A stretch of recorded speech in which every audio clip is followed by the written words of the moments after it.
offert par Netskin.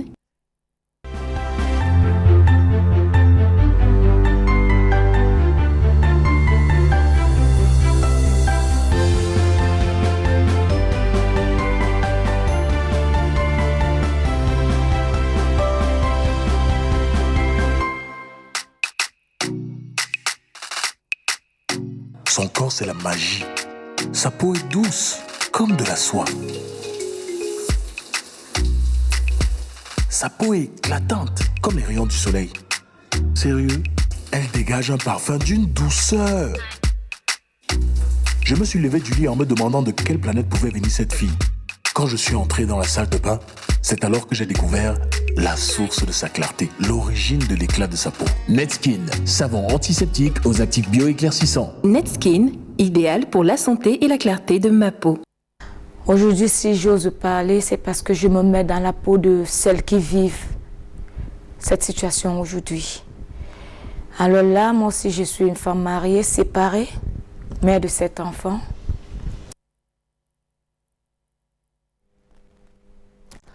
Bonsoir à tous, bienvenue dans le royaume des femmes. Très heureuse d'être parmi vous ce soir dans le cadre de cette tribune libre ouverte exclusivement aux femmes. Vous l'aurez donc compris, émission assez spéciale. Ce soir, comme mardi dernier, sur ce même plateau, nous recevions Dame Stéphanie Victoire Ndiomo dans le cadre de cette tribune qui était consacrée à un hommage aux victimes de la crise anglophone. Le Cameroun tout entier avait vécu ce drame, cet assassinat froid des jeunes élèves dans leur établissement scolaire alors qu'ils étaient allés chercher le savoir. Dans le cadre de Paroles de Femmes, nous avons voulu rendre un hommage à toutes ces victimes. Nous avons voulu pleurer avec les familles éplorées. Nous avons voulu militer pour le retour de la paix. Et ce soir, dans le cadre de ce programme, nous avons mené notre enquête. Depuis le passage de Stéphanie Victoire Ndiomo sur le plateau de Paroles de Femmes, un passage qui a fait couler beaucoup d'encre, de salive, suscité de nombreux commentaires. L'équipe de Paroles de Femmes est allée au domicile de Stéphanie Victoire Ndiomo, ici même à Douala, dans l'arrondissement, dans le 4e arrondissement de la ville de Douala. Dans les prochaines minutes, vous découvrirez tout sur cette histoire.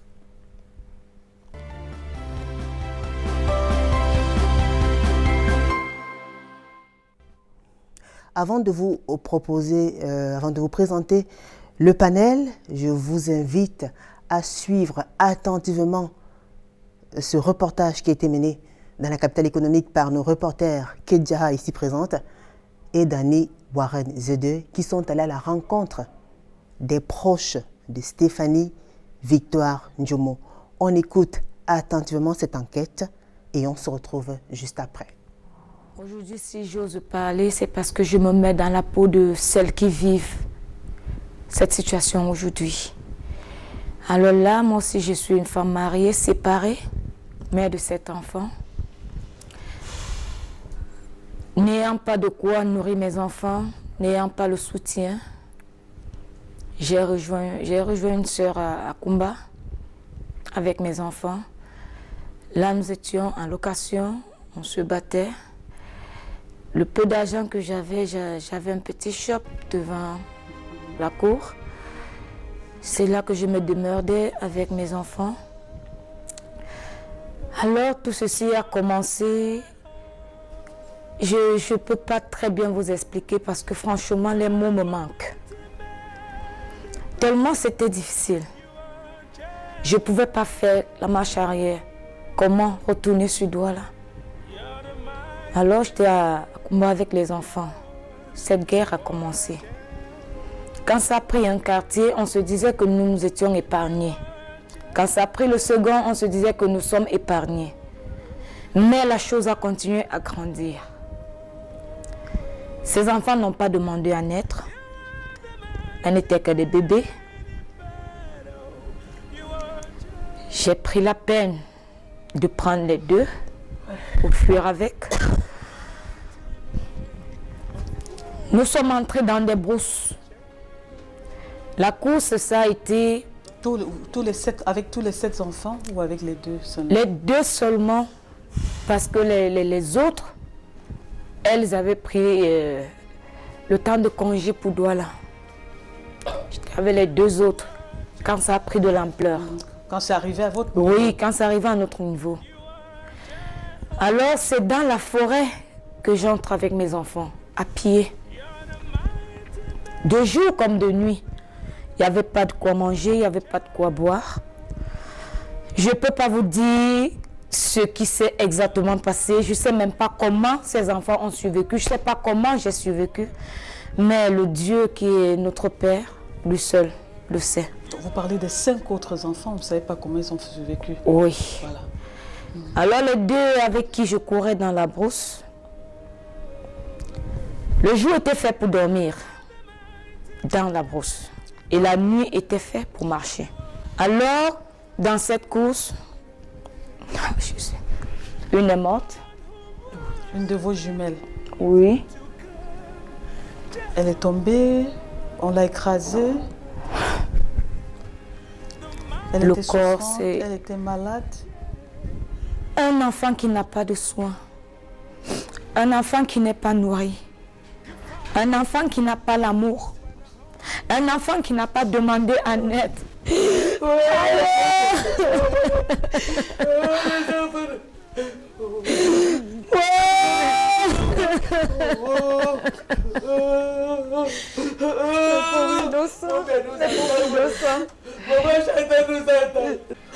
On enterre ça comment?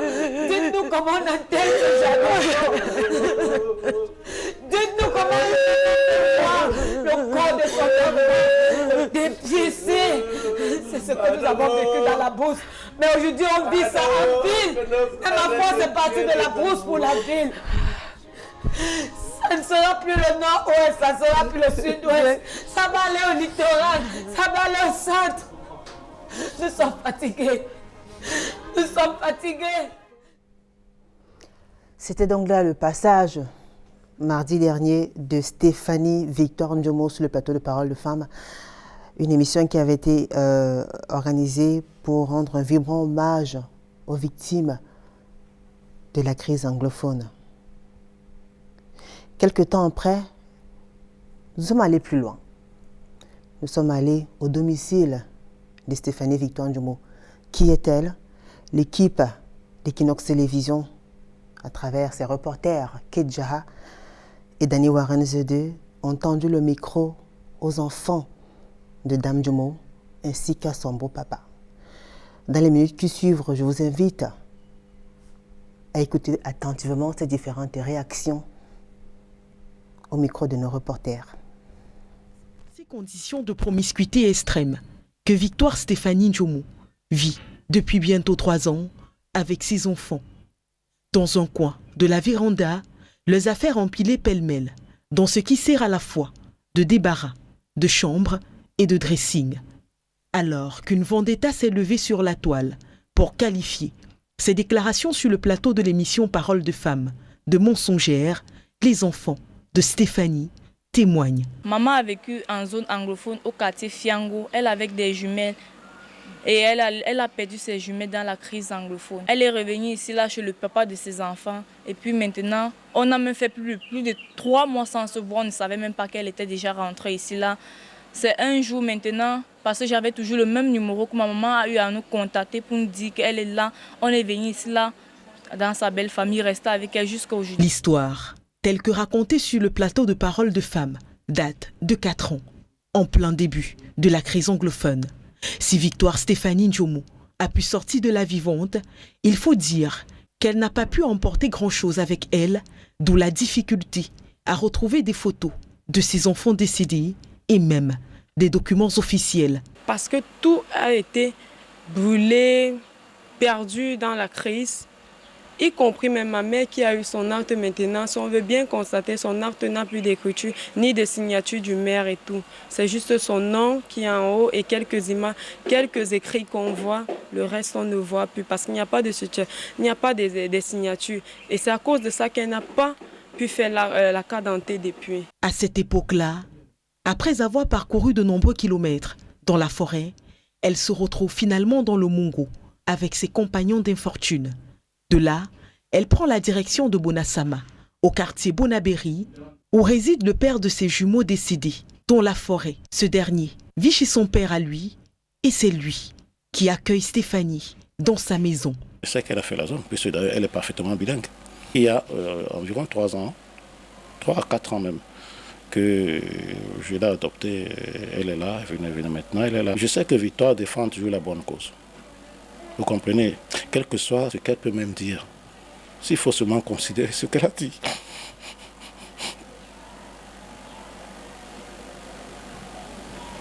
Je sais qu'elle défend toujours la bonne cause.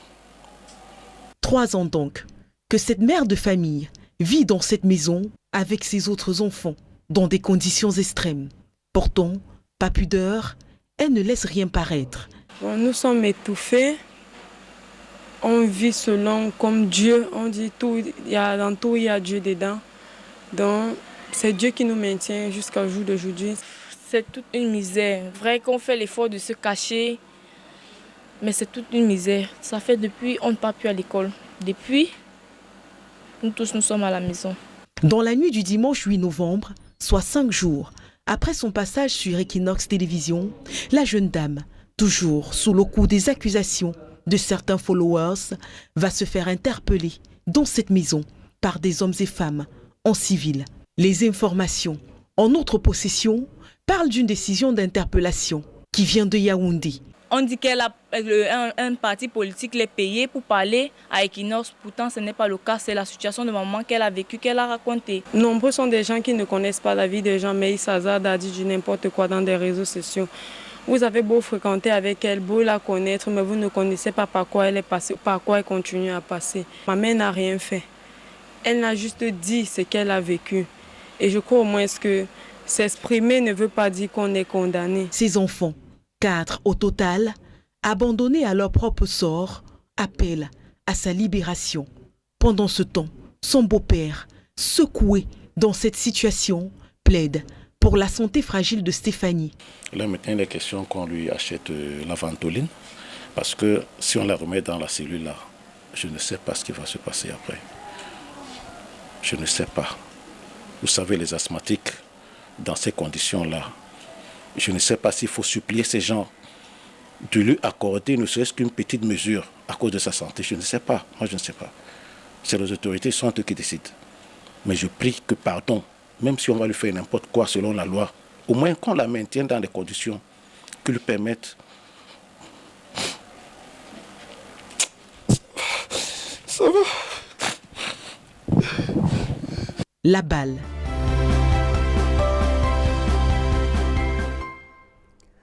Vous venez donc de suivre une enquête exclusive d'Equinox Télévision qui est allée à la recherche de la vérité, qui a voulu rétablir les faits, qui est allée à la rencontre de la famille de Stéphanie Victor Ndjomo, actuellement interpellée. Et vous étiez sur le terrain, Kédia. Bonsoir. Bonsoir à vous, Julie Nguenyonde. Bonsoir à toutes nos téléspectatrices. Merci à vous, Kédira, d'être sur ce plateau. Je l'ai dit tout à l'heure, on vous a d'ailleurs entendu. Vous avez mené de bout en bout cette enquête. Effectivement. Vous étiez au domicile de Stéphanie Victoire Ndjomo. Oui. Est-ce que vous pouvez nous faire votre compte rendu? Qu'est-ce que vous avez vu et qu'est-ce que vous avez entendu? Alors, je dois dire qu'il n'y a pas grand-chose à rajouter sur ce qui est passé dans ce reportage d'à peu près 4 minutes. Alors que Dani Warren-Zede et moi, nous nous sommes rendus dans le domicile de Victoire Stéphanie Ndjomo, on a surtout trouvé de la misère. La misère parce que, vous avez pu le voir en image, c'était une sorte de véranda sur laquelle est amassé les vêtements, les affaires de la famille. Et on nous fait comprendre que ces affaires sont là depuis 3 ans. Ça veut dire depuis son retour de la zone anglophone. Alors la maison en elle-même n'est pas grande. C'est une maison inachevée, il faut le préciser, parce que même le sol n'est pas lissé. C'est forcément une maison dans laquelle il n'y a pas suffisamment d'espace. Dans le résultat des courses, c'est sur la véranda que Stéphanie dort avec ses enfants pendant environ 3 ans. Et celui qui est présenté comme son beau-père, qui est le papa du père de ses enfants décédés, a accueilli Stéphanie. Il a d'ailleurs dit dans le reportage, il atteste que Stéphanie vient de la zone anglophone. Alors, il faut qu'on précise bien pour que les téléspectateurs comprennent. Malheureusement, on ne peut pas tout mettre dans un reportage. Alors, le monsieur nous explique clairement quoi? Stéphanie dont il est question aujourd'hui avait été en relation amoureuse avec son fils. Et ce n'était pas une relation stable, ça veut dire qu'elle allait et venait un peu comme toutes les jeunes filles font lorsqu'elles sont en train de démarrer une relation naissante. Et il avait pour habitude de voir la jeune dame venir chez lui. Il atteste qu'elle a été en zone anglophone. Il atteste qu'elle y a vécu avec les jumelles.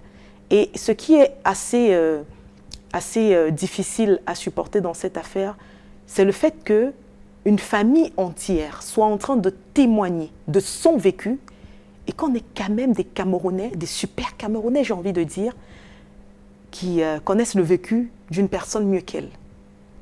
Alors, pendant que nous étions chez Victoire Stéphanie, il faut d'ailleurs que je précise aux téléspectateurs ici qu'en dehors des deux grandes filles, Tatiana et Daphne, ce sont les deux premières, il y a une troisième, mais il y a surtout un quatrième enfant.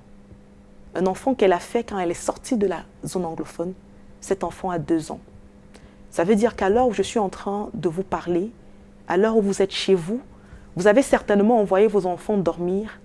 Il y a un enfant de 2 ans qui déambule quelque part à Douala parce qu'il ne sait pas là où sa mère se trouve. Et plus grave, Stéphanie n'a pas de source de revenus stable. Moi, je veux bien appuyer dessus pour que les gens comprennent que c'est grave ce qui est en train de se passer. Elle est la source de revenus principale de sa famille. Ok, essayez d'imaginer 3 jeunes filles abandonnées à elles-mêmes, un petit garçon abandonné à elle-même. Et la cerise sur le gâteau, c'est que la fille aînée de Stéphanie a une fille d'1 an. Voilà pourquoi quand Stéphanie parle, elle parle de ses 5 autres enfants. Parce qu'en fait, elle est grand-mère. Et ça fait partie des reportages les plus compliqués qui m'a été appelé de faire.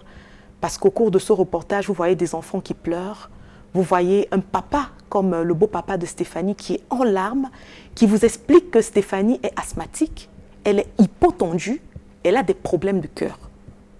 Ça veut dire, je dis, qu'on maintient en détention une personne qui peut tomber à tout moment. Encore qu'elle a été interpellée un dimanche. Surtout qu'elle a été interpellée un dimanche. Parce que ces filles nous expliquent, et c'est...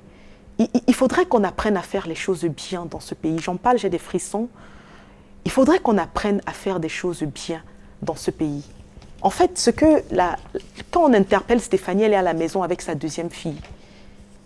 Avec sa première fille, je veux dire, Tatiana, celle qui est claire de peau.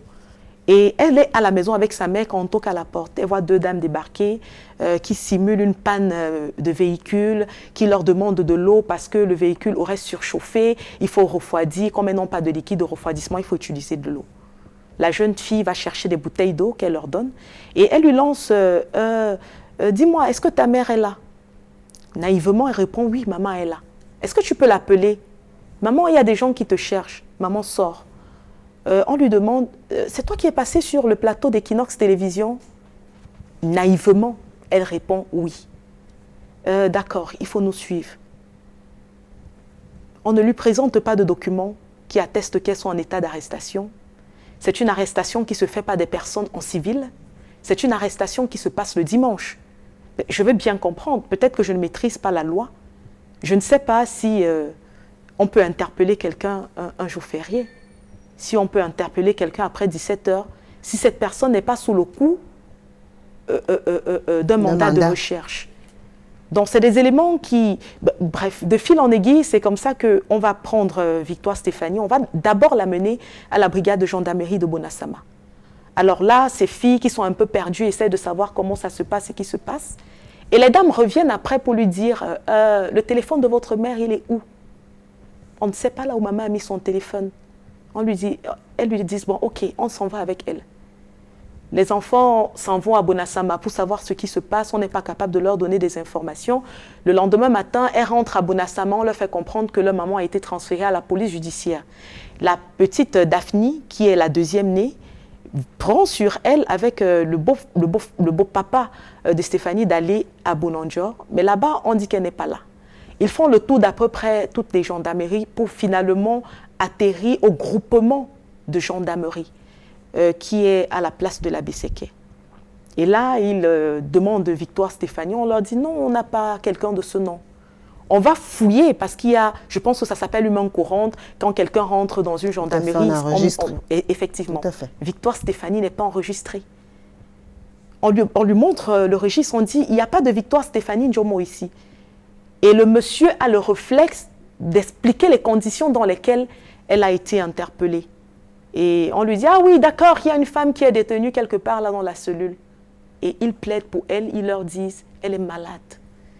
Est-ce qu'on peut la voir? Est-ce que le monsieur qui est là lui dit, on ne sait pas de quoi il s'agit, il paraîtrait que l'information vient de Yaoundé. Il lui demande, ok, est-ce qu'on peut rencontrer quelqu'un qui est chargé de l'enquête? Non, il n'y a personne qui est chargé de l'enquête. Essayez de voir le commandant, peut-être qu'il vous dira quelque chose. Bref, de fil en aiguille, il réussit à voir Victoire Stéphanie qui est affaiblie. Et je tiens à préciser que pendant qu'ils sont en train de faire la démarche pour la voir, il y a déjà effectivement une vidéo de quelques secondes qui se balade sur les réseaux sociaux avec un test qui va dire que, du moins dans la vidéo, on demande à Victoire Stéphanie, est-ce que c'est vous qui êtes passé sur le plateau de Parole de Femme? Elle dit oui. Et je ne sais pas vous, si vous voyez dans la vidéo comme moi, mais on voit une personne affaiblie. Il y a un test qui accompagne cette vidéo. Dans le test, on explique qu'Equinox a manipulé, Equinox l'aurait payé. Il y a des tests qui sont allés ailleurs, c'est allé dans tous les sens. Et j'ai même été, moi, choquée de lire les gens se demander « Ah, mais si elle dit qu'elle revient de combat, qu'elle a rampé dans la forêt, pourquoi ses genoux n'ont pas de plaie ?» Messieurs et dames, on parle d'une histoire qui date de 4 ans. Victoire Stéphanie n'a jamais dit sur le plateau de Parole de Femme que ça s'était déroulé lors des attaques de combat. Victoire Stéphanie n'a jamais dit que ça s'était déroulé il y a une semaine. Elle vous parle des faits qui se sont déroulés il y a 4 ans. D'ailleurs, lors de son passage sur le plateau de Parole de Femme, la présentatrice Esther Maël lui demandait de raconter justement, et elle a dit que c'était au début de la guerre. C'est-à-dire qu'elle avait peur. Ils entendaient parler de la guerre dans les zones, les villages à côté, mais c'est quand ils ont ressenti le danger qu'ils ont réalisé qu'effectivement, il y avait la crise. Et c'est dès ce moment qu'elle prend fuite. Et d'ailleurs, la présentatrice a insisté pour savoir qui vous poursuivait. Elle a dit qu'elle ne connaît, personne. On a encore cet extrait-là, on a encore ce passage-là qu'on a écouté de bout en bout. Elle dit qu'elle ne les connaît pas. Donc elle ne peut pas parler ni indexer qui que ce soit parce qu'elle ne connaît pas ces personnes-là. Elle fuyait la mort, elle fuyait avec ses enfants et malheureusement ses enfants sont décédés dans ces conditions-là. D'accord. Effectivement, c'est ça. Et pour que les gens comprennent bien de quoi on parle, c'est vrai que la géographie, on ne la maîtrise pas tous, mais je voudrais préciser à ceux qui ne le savent pas qu'il est capable de quitter en zone anglophone et d'arriver dans le Mongo. D'ailleurs, de mémoire de reporter, j'ai fait de nombreux reportages de personnes qui sont arrivées justement dans le Mongo, qui ont été accueillies par les populations du Mongo. C'est des reportages qui sont passés sur Equinox Télévision, qu'on peut retrouver sur la page Facebook d'Equinox Télévision ou alors sur le compte YouTube de la chaîne. Alors je ne comprends pas pourquoi il paraît aujourd'hui improbable pour des personnes qui se disent camerounaises qu'on puisse quitter d'un bout à l'autre du pays parce qu'on fuit la guerre. Et il y a autre chose que je voudrais quand même préciser, c'est que Victoire Stéphanie, la démarche dans laquelle elle était de raconter son vécu. Et d'ailleurs, Julie, vous-même vous l'avez précisé, quand Esther lui demande « Mais qui est-ce qui vous poursuivait ?» Elle dit « Je ne les connais pas. C'est vrai que nous sommes dans le même pays, nous sommes frères, mais je ne les connais pas. » Et aujourd'hui, on nous fait comprendre qu'elle est détenue parce qu'elle aurait fait des déclarations sur l'armée. Elle aurait fait des déclarations mensongères. Alors, est-ce que si Kedia se met sur un plateau de télévision pour dire qu'elle a été victime de ci ou de ça, elle va être interpellée pour un vécu, pour une partie de son histoire qu'elle raconte? Ça, c'est la question qu'il faut poser, effectivement. Et je voudrais également aller plus loin et dire que lorsque la famille de Victoire Stéphanie finalement réussit à la voir et qu'ils sortent de là, c'est en ce moment que Danny Warren Zede et moi, nous nous dirigeons sur le lieu pour prendre un supplément d'informations. Parce qu'il faut dire qu'on ne fait pas qu'inviter des inconnus sur notre plateau, sur nos plateaux de télévision. On va prendre un supplément d'informations parce qu'on a vu ce qui allait se produire venir de loin. Et donc, on trouve une famille désemparée, des enfants qui arrivent, maman n'a pas de ventoline, pourtant elle est asthmatique. Il fallait là, sur le coup, essayer de faire une cotisation pour aller trouver la ventoline.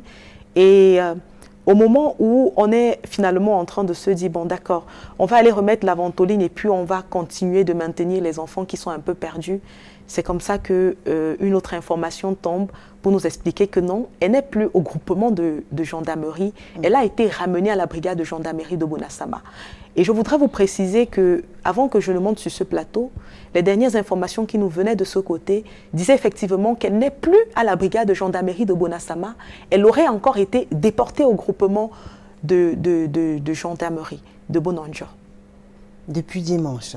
Oui, c'est un jeu de va-et-vient qui est en train d'être opéré et jusqu'à présent on ne sait pas ce qu'on lui reproche effectivement à cette dame.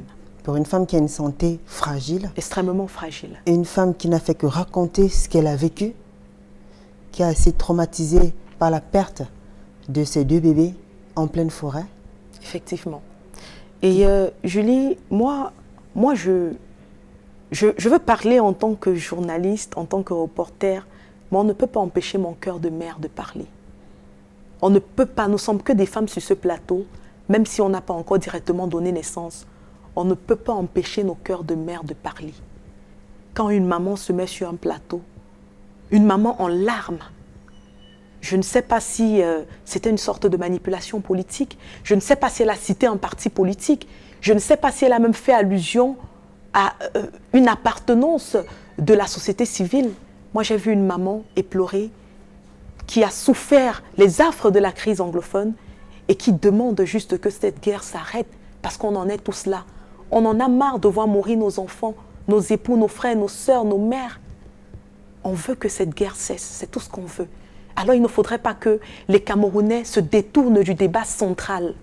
Il ne faudrait pas qu'on lève une vendetta contre une personne qui veut simplement raconter son vécu de l'histoire. Je voudrais appeler les Camerounais qui nous regardent aujourd'hui à se dire, et si ça avait été moi? Parce qu'on a vite fait de lancer des flèches sur les autres, mais on a la difficulté aujourd'hui, on est comme un peuple anesthésié. J'ai comme l'impression que les gens réussissent à ne plus être sensibles aujourd'hui, Julie. Moi, j'ai vu ces enfants, les enfants de Stéphanie, j'ai pleuré. J'en parle, je suis remplie d'émotions parce que s'il faut faire un rapport avec la Bible, quand on frappe le berger, le troupeau se disperse.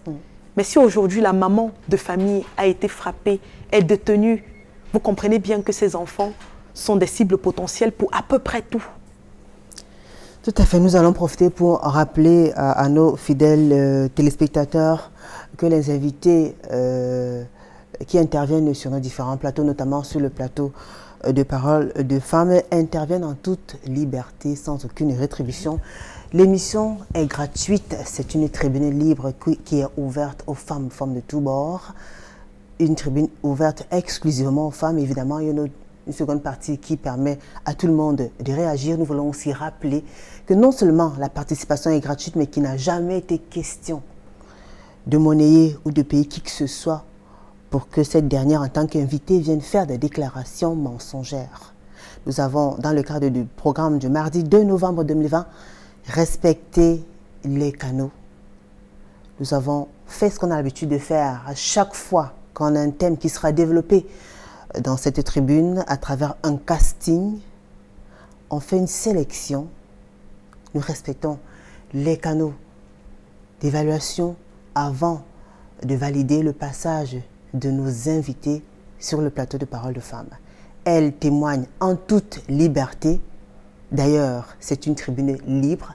Elles viennent nous faire part de leurs expériences selon la thématique et ensemble, on essaie d'apprécier, on essaie de sensibiliser, on essaie de retenir et on essaie de contribuer au plein épanouissement de la femme. Equinox Télévision, au-delà de l'image, nous rendons compte des faits. Merci à vous, Kedja. Je vous remercie, Julie Guignonnet.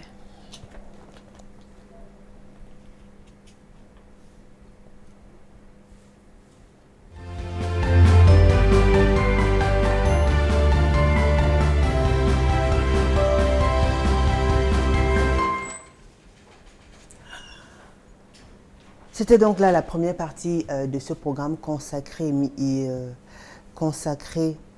à ce droit de réponse-là. Il était question que nous puissions comprendre découvrir qui est Stéphanie Victoire Ndjomo, actuellement en garde à vue, dans un état de santé assez fragile. Nous voulons rappeler que nous sommes de tout cœur avec Stéphanie Victoire Ndjomo. Nous sommes de tout cœur avec sa famille.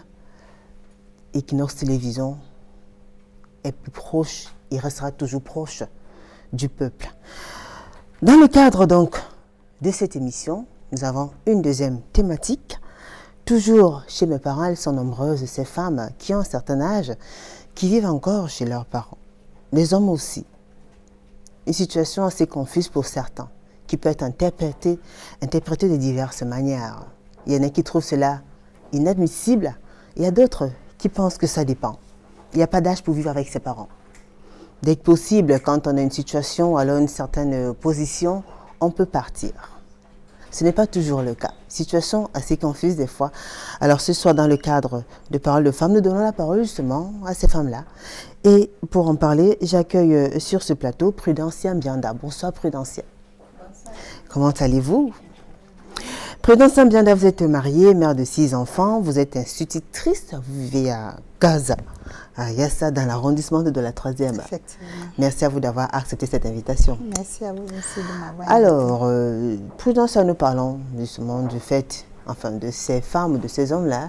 Vous pensez qu'il y a un âge pour, ou bien à quel moment il y a une certaine période pour quitter le domicile familial ou pas? Ça dépend. Ça dépend de des quoi, Prudencia? des comportements des enfants. Oui. Pourquoi? Parce qu'à un certain âge, c'est vrai que chacun doit prendre ses responsabilités. Un enfant a grandi, il doit quitter les parents, le domicile familial, pour faire aussi sa vie. Mais on ne peut pas mettre l'enfant dehors d'une manière comme si on chassait l'enfant. Ça dépend des circonstances. Il y a des enfants qui sont à la maison, qui sont encore à l'école. On leur laisse le temps de finir et de pouvoir voler par leurs propres ailes. Et puis, il y a aussi le cas des enfants qui sont, à un certain âge, ne marchent plus selon les principes de la famille, commencent à ne plus respecter les parents. Là, à un moment, on dit non, si tu es grand, tu dois partir de la maison. Ben, ça veut dire que tant qu'on respecte les parents, on a le droit de rester autant que faire se peut. C'est pour cela que je vous ai dit que ça dépend des circonstances. Un enfant à la maison, disons un garçon, tant qu'il est en train d'aller à l'école, il fréquente, il ne peut pas encore voler par ses propres ailes, il est là, il est sous la responsabilité des parents, on doit payer ses études, on doit l'aider à devenir quelqu'un. Bien qu'étant adulte, parce qu'il y a des fois aussi on est adulte plus. 35 ans, 45 ans. Non, pas jusque-là. À un certain âge, n'importe... Chaque personne se sent déjà responsable, se sent déjà mature et doit voler par ses propres ailes 30, 25, 30, 35 ans, 40 ans. Non, c'est impossible. C'est impossible. Pourtant, ça se fait. Ça se vit dans nos quartiers, dans nos familles, partout ailleurs. Et ça dépend des principes de la famille. Oui. Et moi, par exemple, je me suis responsabilisée à 24 ans. Dans les 30 ans, j'avais déjà environ 3 enfants. J'étais déjà responsable. Qu'est-ce qui vous a fait quitter la maison familiale, Prudencia? Non, j'ai grandi. Il fallait déjà que je fonde ma propre famille. Je voulais me sentir chez moi. Je voulais déjà le chez moi. Et je me suis mariée. C'est ça. Vous n'avez pas encore d'emploi à l'époque? Je faisais pas un emploi tellement stable, mais je me battais quand même. Oui. Je pouvais déjà me prendre en charge, parfois donner aussi un coup de main à mes parents. Oui. Bon, on dit que chez la femme, c'est un peu différent parce qu'une fois qu'on va en mariage, tout de suite, on quitte le domicile familial. Ce n'est pas pareil chez les hommes, par contre. Non, les hommes, si un homme veut se marier, veut déjà prendre une épouse, il doit quitter le domicile familial, il doit fonder sa famille. C'est pour cela que la Bible dit que l'homme quittera son père et sa mère, s'attachera à sa femme et les deux deviendront un. Les deux formeront une seule chair. Voilà, et ils doivent fonder leur famille. Ce n'est pas dans la maison des parents qu'ils viendront fonder la famille. La Bible précise qu'ils quitteront le père et la mère pour fonder la famille. Mais ça peut arriver en tout cas. On va enfin, dans certaines familles, des messieurs qui ont grandi, qui se sont mariés, qui continuent à vivre avec le parent. Ils font d'ailleurs des enfants, ils vivent toujours sur le même toit que les parents. Ça dépend des principes de chaque famille. Ça dépend des principes de chaque famille. Clémence, tiens-tu avec nous ce soir? Bonsoir à vous, Clémence. Bonsoir, Julie. Comment allez-vous? Très bien. Clémence, tiens-tu, vous êtes étudiante, vous vivez à Lobaba dans l'arrondissement de Douala 3e et vous vivez encore avec votre papa. Oui. Quelle est l'ambiance dans la maison quand on a une grande fille quand même comme Clémence qui... Déjà, c'est un plaisir de vivre avec son papa. Oui. Oui. Et pour moi, il n'y a pas l'âge auquel un enfant est appelé à se défaire de ses parents. Parce que tant qu'un enfant, quel que soit son âge, se soit à l'aise et épanoui auprès de ses parents, il n'y a pas de souci. Je ne vois pas pourquoi est-ce qu'il doit se défaire d'eux aussi tôt que possible. Car ce n'est pas tout le monde qui a cette chance de vivre en famille en fait. Oui. Parce que nous avons aussi des orphelins qui n'ont pas cette chance de vivre auprès de leurs parents. Donc pour moi, s'il est possible, quel que soit l'âge, un enfant doit rester auprès de ses parents. Un enfant reste un enfant, bien qu'il soit adulte, plus majeur, plus. Oui, c'est ça. D'accord. Donc vous ne comptez pas partir, donc vous n'avez même pas un projet de partir? Non, je ne pense même pas partir. Ah bon? Oui. Avec l'amour que j'ai pour mon papa, je ne compte pas le laisser aussitôt. Ouais. Pour le moment, je me contente sur mes études et aussi, je pense à mon avenir et je prends soin de mon papa. Ouais.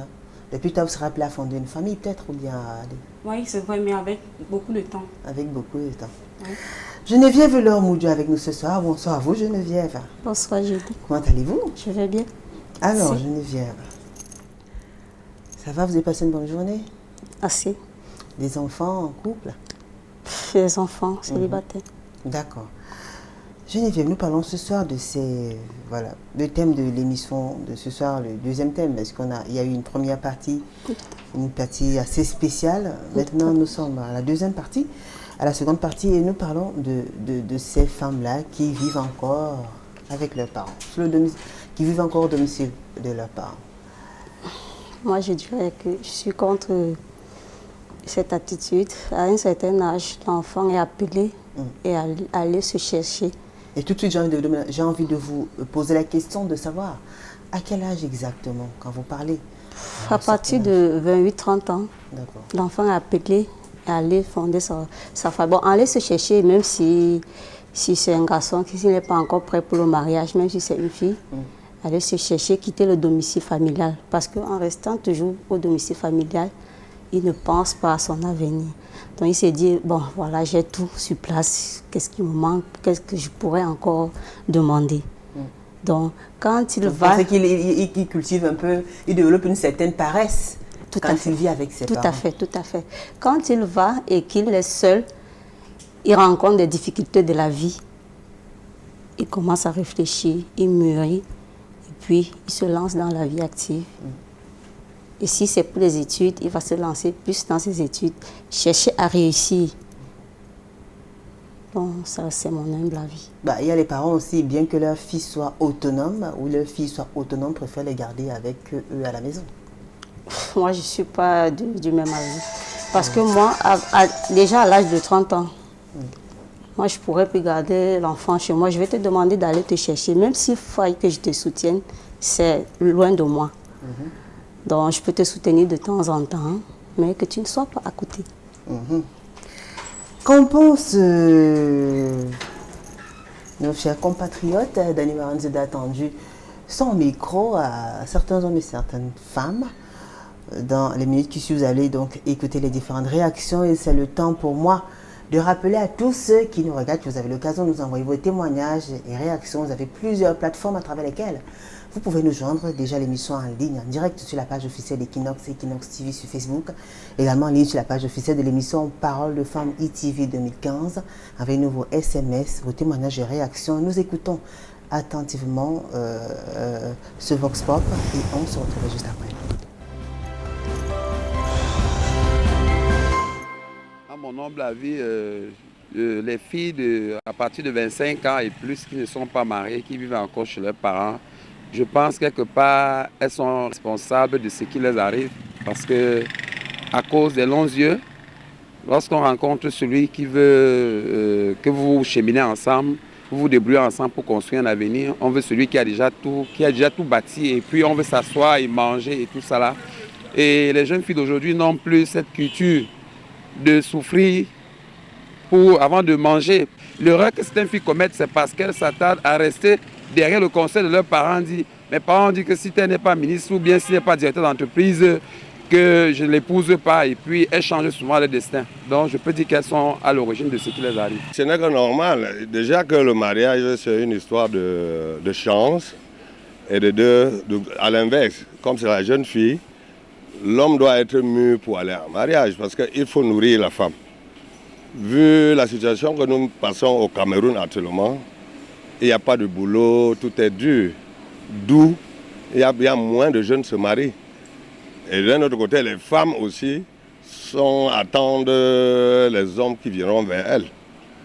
Bon, il n'y a pas d'argent, il faut avoir la chance, il y a trop d'aventuriers.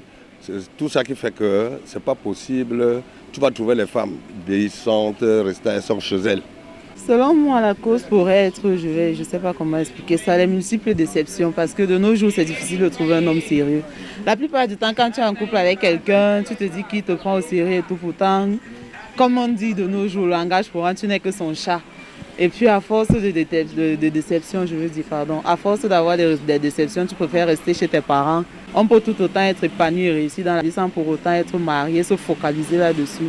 Là, c'est mon point de vue. Donc, moi, je trouve que la cause, ça peut être les multiples déceptions, le fait de ne pas trouver un bon homme qui nous prenne au sérieux et tout ça. C'est les temps qui sont durs. Il n'y a pas les moyens pour aller doter la femme chez les parents. C'est pour ça que les enfants, les femmes sont encore à la maison chez les parents. C'est parce que la vie devient de plus en plus dure. Et les jeunes filles de nos jours, elles oublient que quand il faut trouver un homme, elles doivent construire avec l'homme. Reconstruire. Alors qu'avant, à notre époque, quand on trouvait un homme, on cherchait à construire, donc à former une famille, à évoluer ensemble avec l'homme. Mais de nos jours, les filles ont des longs yeux. Elles oublient que comme la fleur peut briller maintenant, après elle peut faner. La cause pour laquelle, à partir de 25 ans, ils n'ont pas de mariage, c'est parce que l'environnement aussi n'est pas propice. Parce que il y a manque de travail et puis manque de stabilité des jeunes enfants.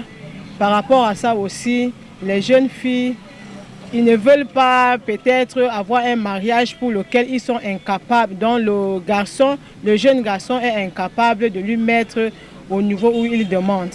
Quand une famille est déjà en crise, ses progénitures doivent se marier. Oui, il est inadmissible que les parents sont mariés. Une fille ne peut pas, ou un garçon ne peut pas se trouver le mariage. Non. Il y a des liens. En ce moment, il y a des liens familiers. Et il faut franchement la main de Dieu pour que ces liens-là soient brisés, pour que les enfants puissent sortir de ce cage, qui les encercle d'être stables, stagnants, sans progrès. Donc selon vous, si ces liens-là sont encore là, une fille peut être belle n'importe comment? Elle ne peut pas trouver le mariage. Elle ne peut pas. On peut l'envier, on peut la faire tout, mais elle ne peut pas sortir hors de ce cage. L'homme peut même être loin d'elle, elle admire, mais dès que l'homme se trouve face à face, elle ne sait rien. Okay. Elle n'est plus... Ça doit être la malédiction dans beaucoup de familles. Les choses que les grands-parents ont causées et qui n'ont pas pu régler. C'est l'excès de longs yeux. Il veut croire qu'il veut trouver la femme, le mari idéal, qui a beaucoup d'argent, qui veut chercher à épouser quelqu'un qui est multimilliardaire ou multimillionnaire, pour avoir peut-être le luxe qu'elle veut, sans connaître qu'en attendant l'homme le plus riche de la terre, le temps ne fait que passer, elle ne fait que vieillir à la maison.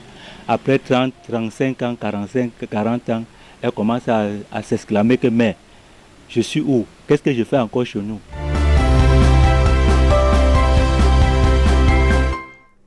De retour sur le plateau de Parole de Femmes, si vous nous rejoignez juste à l'instant, sachez que ce soir nous parlons de ces femmes-là qui sont toujours chez leurs parents. Les hommes aussi d'ailleurs. Vous avez suivi ces différentes réactions. Il y en a qui vous ont marqué particulièrement, Geneviève?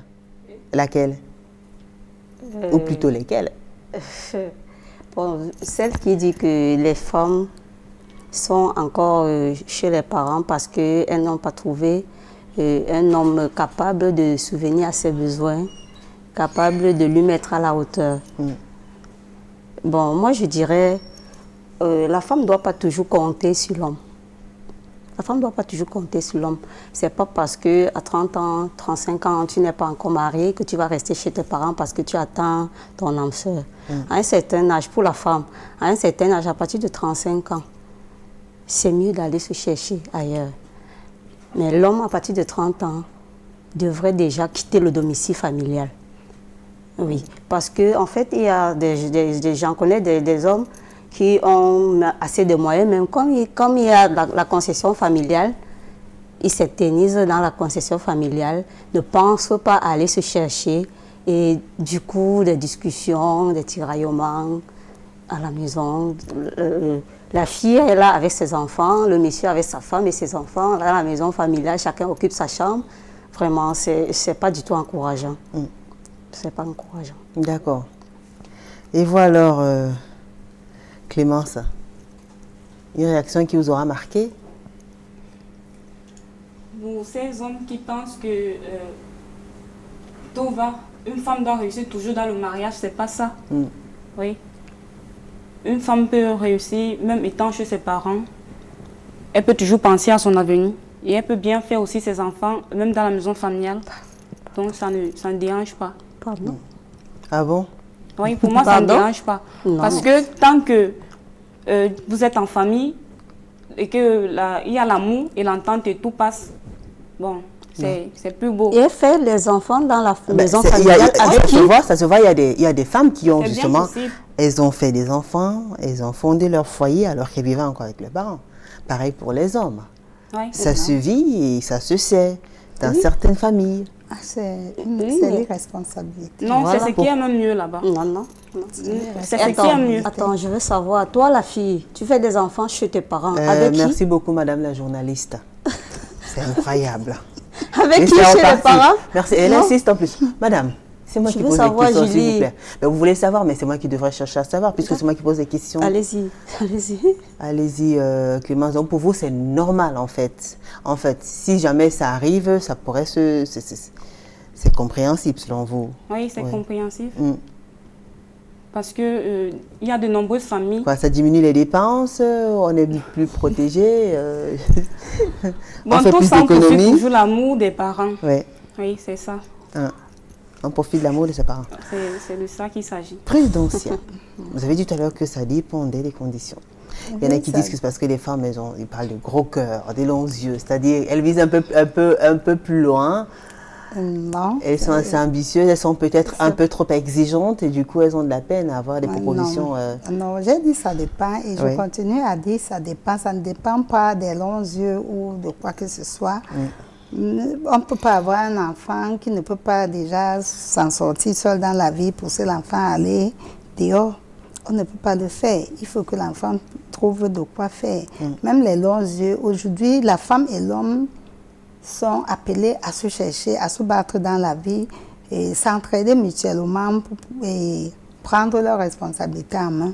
On ne peut pas faire partir un enfant de la maison qui ne peut pas voler par ses propres ailes.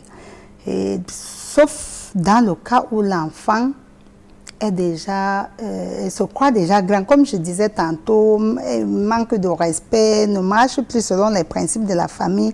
Là, on est appelé à se séparer de cet enfant. Mais faire des enfants à la maison, je dis non. Si mon enfant vient faire ses enfants chez moi, mes petits-fils viennent faire les enfants chez moi, qu'est-ce que ça devient? Chacun doit assumer sa responsabilité. Aucun enfant n'est appelé à faire des enfants chez les parents. Excusez-moi, mais ça, c'est pas de l'irresponsabilité. En principe, chacun doit aller fonder sa famille et faire ses enfants. Oui, déjà, rester chez les parents, ajouter même les charges aux parents, stresser les parents, c'est pas bien. Chacun est appelé à assumer sa responsabilité. La seule chose qu'on ne peut pas faire, c'est chasser un enfant qui va mourir. Parfois même, on fait partir l'enfant de la maison juste pour que l'enfant prenne conscience qu'il doit se battre. Oui. Donc, pour l'obliger un peu à être autonome, entre guillemets, à voler de ses propres ailes. Voilà. Et puis, à un certain moment donné, Geneviève, on est quand même grand, on est adulte, on a besoin d'une certaine intimité. Comment ça se fait quand on vit encore avec les parents? On a 25 ans, 27, 30 ans. C'est pourquoi moi je vous dis, je ne peux pas cautionner, sauf si l'enfant a des problèmes de maladie, sauf si cet enfant a appelé à être secouru de temps en temps. Bon, dans ce cas, on peut garder l'enfant, mais à un certain âge, c'est plus possible. Yemini Miningako qui dit c'est comme ça que les parents poussent les filles à aller faire le vieux en reste. Pardon, laissez les gens tant qu'il y a la place à la maison, c'est bon. Bien dit. Carole Potter dit quand une fille va habiter seule, on dit dans certaines contrées qu'elle ne va pas trouver le mari. C'est vrai. Les femmes n'aiment plus se débrouiller avec un homme. Elles préfèrent vivre sous le jupon de la part, enfin, sous le jupon de la maman. Peut-être parce qu'il y a des familles qui sont tellement exigeantes. C'est vrai. Parce que, enfin, à un certain moment donné, quand même, quand on a un enfant qui atteint un certain âge et qui vit encore avec ses parents, il faut quand même reconnaître que très souvent, on vous regarde d'une autre manière. Plus le temps passe, plus on se pose des questions. Tout à fait. On vous interpelle, on se demande ce que vous attendez pour sortir de la maison. Quand c'est une fille, c'est encore passable. Parce qu'une fille qui va s'installer seule... Alors, c'est encore passable, pourquoi? Est-ce que c'est la femme qui va... Parce qu'une fille qui s'installe seule, c'est comme si elle a besoin de la liberté, elle veut vivre une vie... On n'a plus confiance en elle. On se dit que c'est une prostituée et qu'elle est libre de faire tout ce qu'elle veut. Quand c'est le garçon à la maison, beaucoup de questions se posent plus que la fille, parce qu'on sait que la fille doit se marier et quitter au domicile familial. Justement, quand la fille n'a pas pu se marier... Ah oui, c'est là la question. Clémence, à un moment donné, quand la femme n'a pas pu aller en mariage, elle devient la raison de la famille, après on commence à la regarder d'une autre manière quand même. Les choses viennent avec le temps. Oui, chaque chose a son temps. C'est ça. Donc, n'est pas forcément dit que toutes les filles doivent aller en mariage. Oui, chaque chose, ça vient naturellement et à un temps possible. Carole Potter, à un certain âge, tu deviens la coépouse de ta mère. Elle ne te dit pas de partir de sa maison toi-même, tu plies bagage. Tout à fait. L'environnement devient invivable. C'est ça. L'environnement devient invivable. Oui. Une autre peut être à la maison, mais elle se soumet, elle respecte les parents. Elle est d'une aide, une troisième pour la mère, elle peut rester. C'est quand une fille est déjà, elle a développé les cornes. C'est une expression, elle a développé les cornes, elle tient déjà tête à la mère, fait la rivalité. Bon, ce qui est sur un certain âge, quand même, on ne peut plus être aussi le tout petit enfant qu'on était autrefois. C'est-à-dire que si peut-être on avait un couvre-feu à 15h ou à 18h, étant majeur, on peut se permettre de rentrer un peu plus tard, parce qu'on se dit qu'on est déjà adulte, majeur, confirmé, et donc on se dit... Après, ça peut créer des problèmes. Par contre, il y a des parents qui tiennent. C'est-à-dire, peu importe l'âge qu'on a. C'est vrai. La femme, qu'importe son âge, ne doit pas toquer la porte, je l'ouvre. Les parents tiennent, mais à un certain âge, toi-même, la femme, tu te sens gênée. Parce que moi, je vois, selon la conception de la femme, deux femmes matures dans une même maison, ça n'a jamais coulé.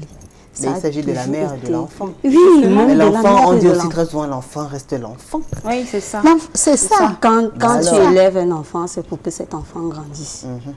Quand il grandit, il développe ses propres idées. Il y a des choses que l'enfant peut te sermonner par moment. Et toi, la maman, tu vas te sentir gênée. Tu vas dire, toi, tu me parles sur quel ton dans ma maison. Et là, ça ne va pas toujours couler. Là, c'est un enfant qui a grandi, qui ne doit plus être... dans la maison. Mais vous convenez quand même avec moi de ça qu'on parle. Que lorsqu'une jeune fille cherche à se défaire de ses parents aussitôt, on accuse qu'elle cherche à être libre, c'est la liberté qu'elle cherche, mais elle ne veut pas plutôt être responsable. Et même, ils vont plus loin, certains parlent de libertinage, c'est-à-dire qu'elle veut faire ce qu'elle veut. Justement, c'est ça. Sans qu'on ne lui dicte une certaine conduite à tenir. C'est ça. Et ça va dans tous les sens, des fois. Jacques Bagnologue dit, bonsoir Julie, thème très édifiant. Je suis surtout contente de la jeune Clémence Etienne-Tué qui a été mon élève. Elle est déjà... allez-y doucement quand même, monsieur Bagnologue. Parce que je lis quelque chose là, je vais parler ça à haute voix. C'est un clin d'œil à Jacques qui nous regarde. La femme ne doit quitter la maison familiale que si elle a un emploi stable et une relation amoureuse futuriste. C'est son avis. Vous en pensez quoi? Oui, si elle a un emploi stable et qu'elle a... Une relation futuriste, c'est-à-dire une relation qui promet. à défaut de ces deux aspects, on devrait encore rester chez ses parents. Même à 45 ans, 50 ans. Voilà pourquoi j'ai toujours dit dès le départ que ça dépend. Ça dépend. Patou Anke Bercé, qui noxe pour la vérité. Nous sommes fatigués de la manipulation dans ce pays. Marianne Curtis, que nos ancêtres veillent sur nous et nous bénissent tous, nous donnent la force et le courage pour la lutte de la liberté au Cameroun. Alors, bon, il y a des réactions qui se suivent, ça se mélange un petit peu. Il y a une certaine tribu où, même à 50 ans, le garçon ou la fille vient encore avec ses parents au point de faire des enfants et voit naître ses petits-enfants. Apprenez à quitter le domicile familial avec ou sans argent. Quand on a ses deux mains et ses pieds, on se débrouille. Bon, ça arrive un peu partout. Hein, ça arrive un peu partout. Ça arrive. Vous pensez qu'il y a des inconvénients quand même, du danger? C'est quand même, c'est votre enfant. Je dis, vous n'avez pas quand même le jeter dans la rue quand vous savez qu'il n'a pas de quoi subvenir à ses besoins. Il n'y a rien qui garantisse quand même qu'il puisse vivre de façon normale au point d'être épanoui. À moins que ce soit un enfant malade. Parce que n'importe qui est appelé à se chercher. La vie n'est pas... nous ne devons pas être cultivés la paresse. Se dire que non, il n'y a pas de travail, il n'y a pas d'argent. Même en vendant l'eau glacée, on s'en sort. Même en faisant le pouce, les porteurs au marché vivent. Les pousseurs construisent des maisons.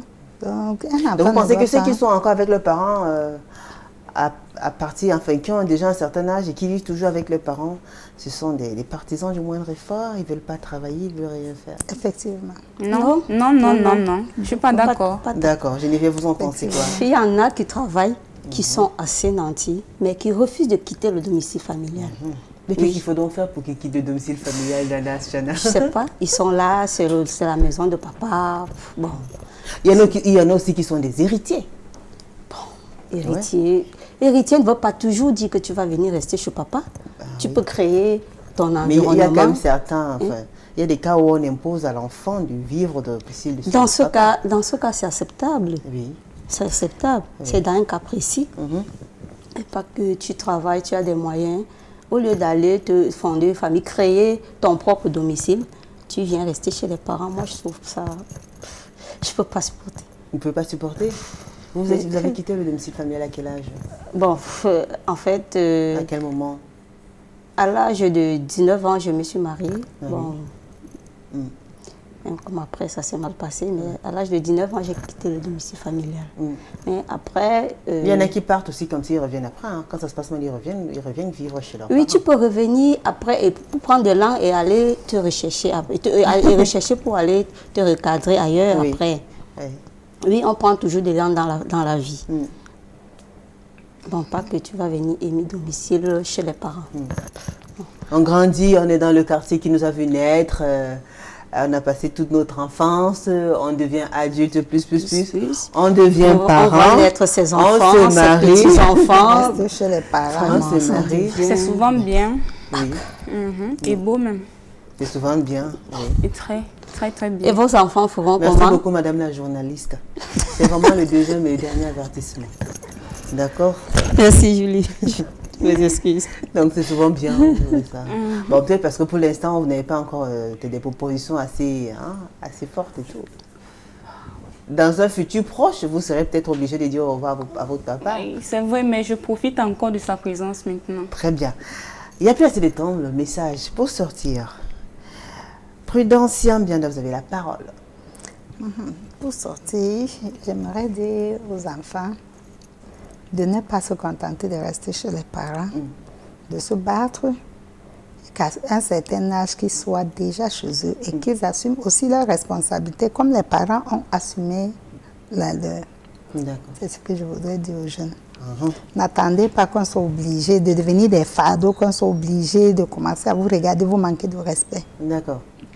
Mais aussi aux jeunes filles, je me dirais aussi aux jeunes filles de ne pas se précipiter, aller entrer dans des foyers où elles ne seront pas heureuses juste parce qu'elles veulent fuir le domicile familial. Qu'elles doivent prendre leur temps et faire le bon choix. Merci. Clémence, tiens-tu?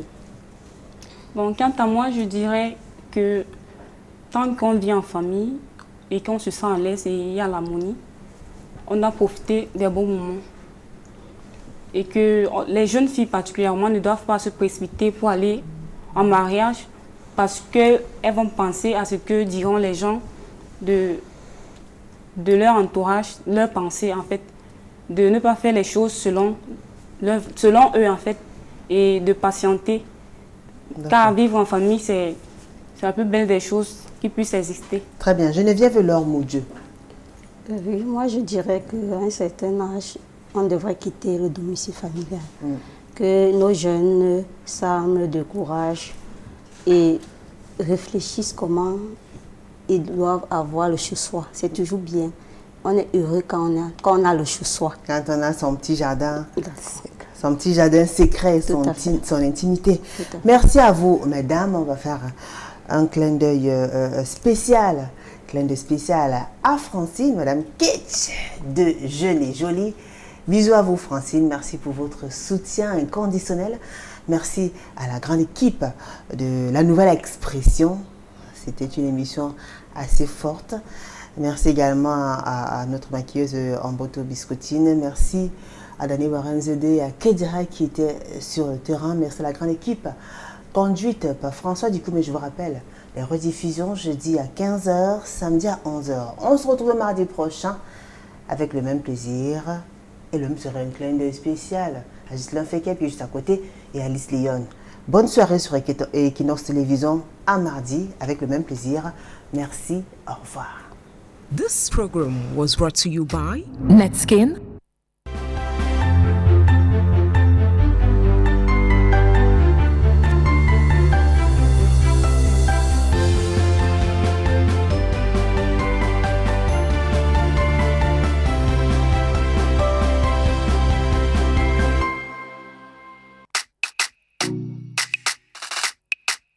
Her body marvels, perfectly smoothing.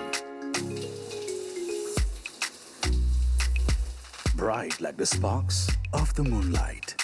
Seriously, wearing that Yumi fragrance. Oh gosh, from which planet may she be coming from? I had to switch to the bedroom to discover her secret spice. That soap, which cleanses all the black spots. Netskin, the light of antiseptic soap.